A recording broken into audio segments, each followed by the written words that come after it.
Man, there has been so much going on. I have so much I need to get to on this channel, and I'm going to try to film more over the next few days.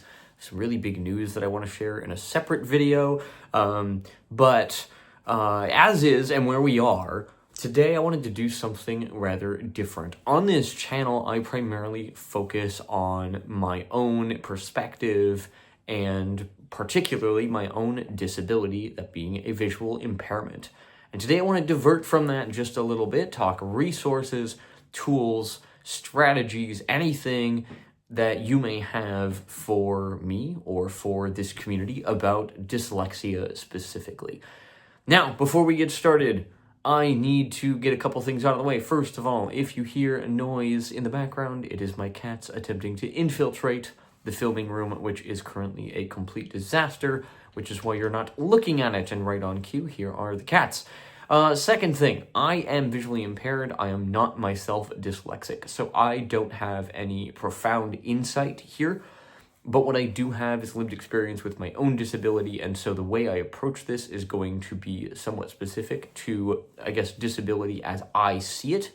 But I'm not going to pretend I have all the answers, and the reason I'm making this video is, number one, that I want to be able to point out some resources for people that may not have any, and also to ask for your help as my subscribers, my community, for what else I could do right now for this particular student that I'm working with, but also just in general for dyslexia. So, with all of that out of the way, let's do it.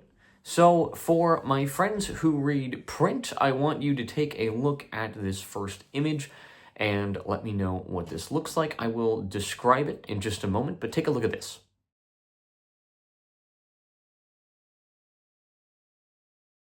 So that image is designed to kind of emulate what dyslexia does for people who may not be dyslexic. Now, for my Braille readers or my people with visual impairments, I'm going to break out the Braille Legos in just a moment and point something out to you that may make this better or more applicable to Braille before I explain my point, because I know I have a significant visually impaired base on this channel. So we're going to do that before I get into my main points. So let's hit the Legos. All right, I'm holding my tripod with one hand at the moment because I have a very bizarre setup. But what I have in front of me is the Braille Lego alphabet. And if you notice, for those who are sighted, there's some letters missing, such as D, F, H, J, N, and Z. And there's a reason for that. When we talk about dyslexia, one of the things that's pretty common is letters in print, such as B, P, and D, get flipped. And in Braille, there's a similar concept. So D, F, H, and J are essentially mirror flipped images of one another. So for example, D and F, and then H and J are mirrored versions of one another. And then N and Z kind of follow the same pattern. So I just wanted to talk about that. That's something that happens in dyslexia, and that there actually is kind of a Braille comparison in terms of what letters may get flipped. And I'm not sure if there is, like, Braille dyslexia. Is anyone blind and dyslexic, and, like, do you read Braille? Do you have these specific problems? Let me know. We're going to flip back up to my face, and we're going to chat a little bit and talk about resources. I'm going to tell you a little bit about a situation that I'm rolling with right now and what I'm trying to do to help a student out who has dyslexia. Okay, excuse the cats again, but that was just a quick demo with Braille Lego, so I hope that was helpful. What I'm realizing is how much, in some ways, disability as a concept needs to be approached the same way, but also how different one disability can be from another. So I'm working with a student right now, and they are dyslexic. And one of the things that I'm realizing is that, number one, the most important thing is to understand how this specific student needs to work. And right now, that includes two things that we're working on. One being looking at fonts and how to set up a system for them that actually allows them to use fonts across their own workflow. So, for example, I'm a Mac user, but my student uses a Chromebook. And so we're having to find some technological solutions that I may be able to demo a certain aspect of on Mac, but the implementation of it on a Chromebook is going to be a bit of a challenge, and so we have to bridge the gap.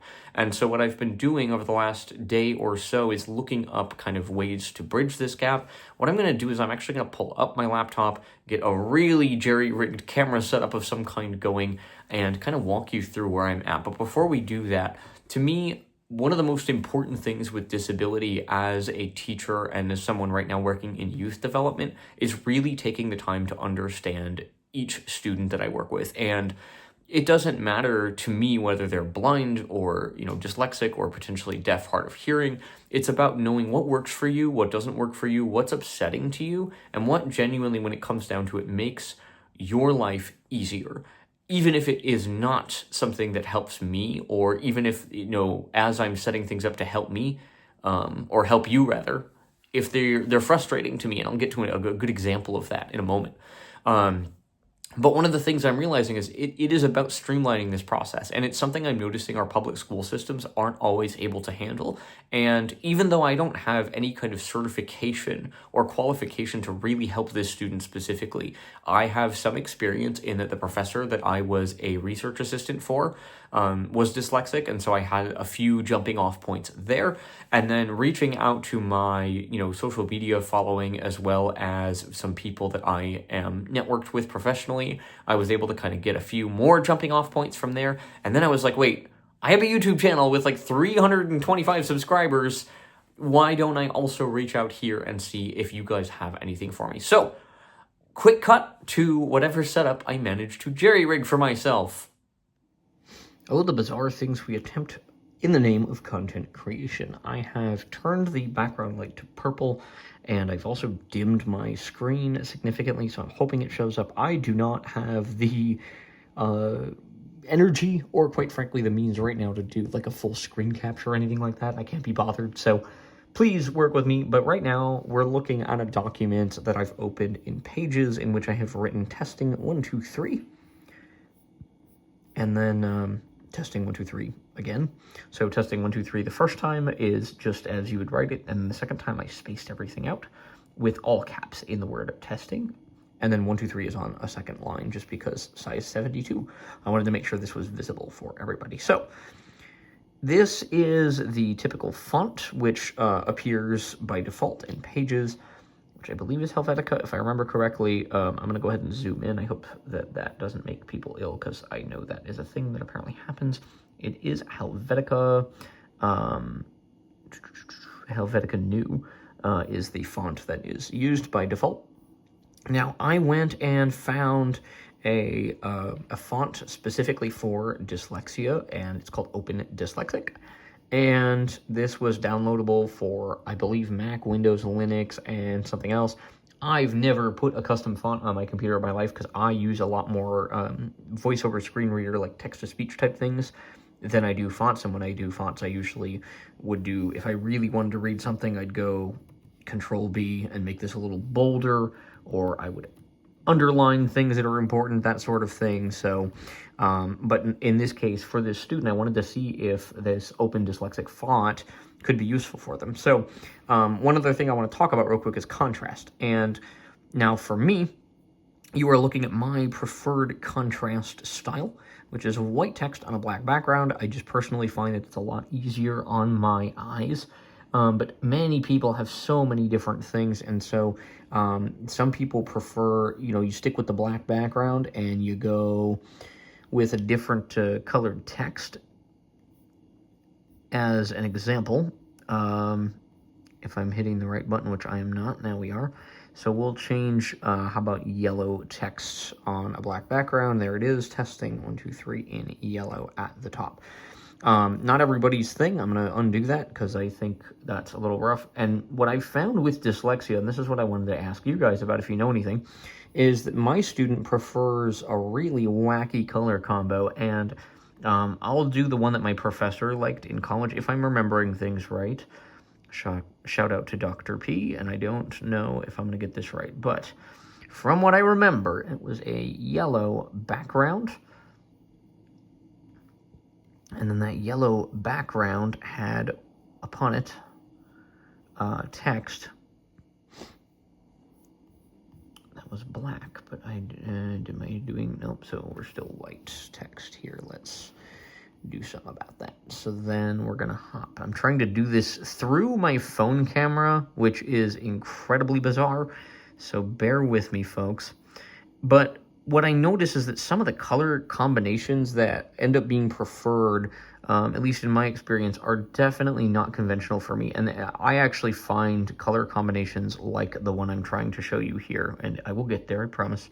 Might be tomorrow by the time we get there. But I find them very painful to the eyes. But I think it's really, really good to help find what works for that individual student. And so even though for me, this might just be way overwhelming and like too much to handle, that's really not the point. It doesn't really matter if it works for me because it's not designed for me.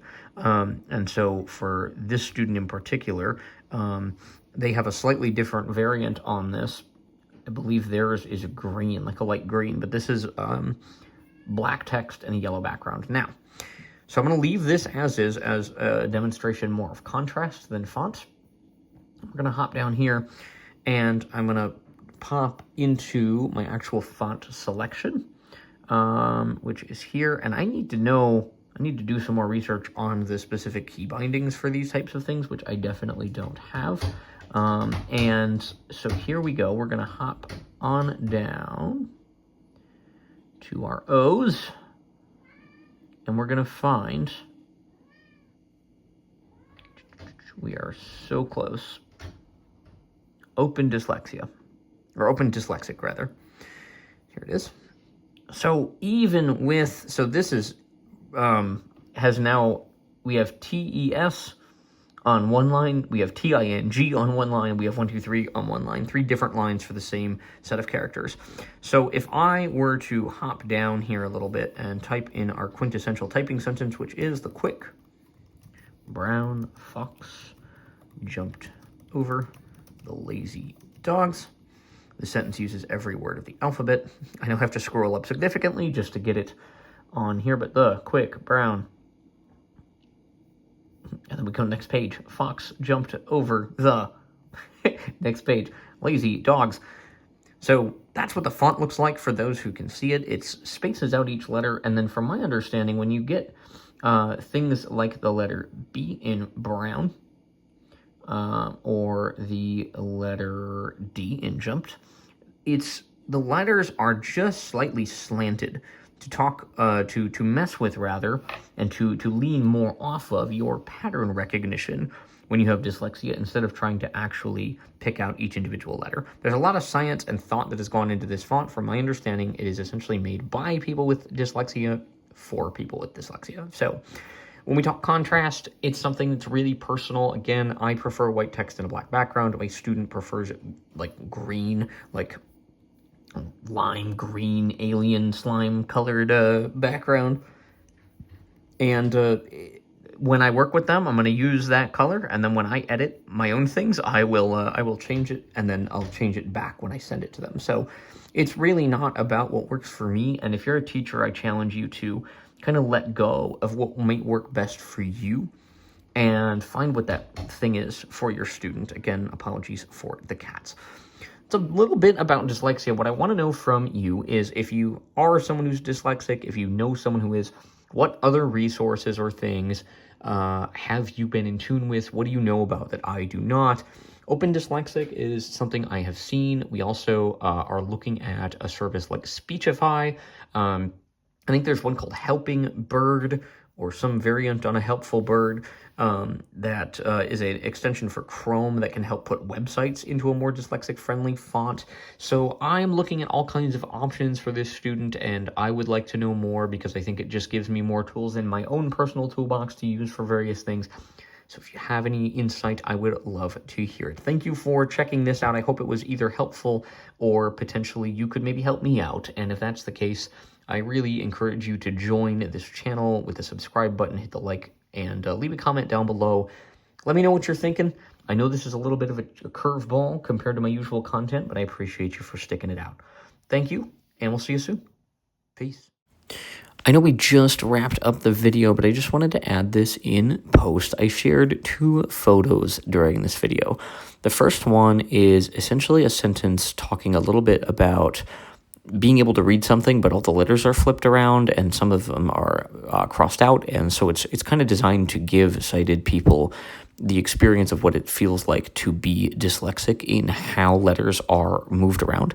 The second photo at the end here is essentially that same bit of text, slightly altered. It's actually from a TED Talk or another presentation. I believe it's a TED Talk.